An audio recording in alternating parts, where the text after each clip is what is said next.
భారత capital market చరిత్రలో మరో కీలక ఘట్టం నమోదు కానుంది. దేశంలోని అతిపెద్ద స్టాక్ ఎక్స్చేంజ్ అయిన నేషనల్ స్టాక్ ఎక్స్చేంజ్ అంటే ఎన్ఎస్ఈ సెప్టెంబర్ నెలలో తన భారీ ఐపీఓను తీసుకురావడానికి సన్నాహాలు వేగవంతం చేసింది.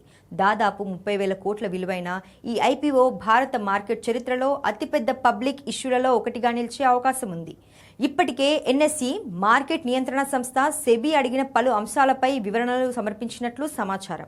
అవసరమైన నియంత్రణ అనుమతులు లభిస్తే సెప్టెంబర్లో ఐపీఓను ప్రారంభించాలని సంస్థ లక్ష్యంగా పెట్టుకున్నట్లు తెలుస్తోంది.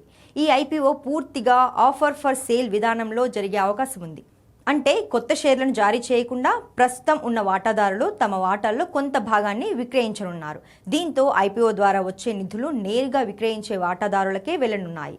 ఎన్ఎస్ఈలో ఇప్పటికే పలు దేశీయ, విదేశీ ఆర్థిక సంస్థలు, బ్యాంకులు, బీమా సంస్థలు, ప్రైవేట్ పెట్టుబడిదారులు వాటాలు కలిగి ఉన్నారు. ఐపీఓ తర్వాత సాధారణ పెట్టుబడిదారులకు కూడా ఎన్ఎస్ఈలో వాటాలు కొనుగోలు చేసే అవకాశం లభించనుంది. భారత్లో స్టాక్ మార్కెట్లో పాల్గొనే పెట్టుబడిదారుల సంఖ్య వేగంగా పెరుగుతున్న నేపథ్యంలో ఎన్ఎస్ఈ ఐపీఓపై మార్కెట్లో భారీ ఆసక్తి నెలకొంది. ఈ ఇష్యూ విదేశీ పెట్టుబడిదారులతో పాటు విదేశీ ఇన్వెస్టర్లను కూడా ఆకర్షించే అవకాశం ఉందని మార్కెట్ నిపుణులు భావిస్తున్నారు.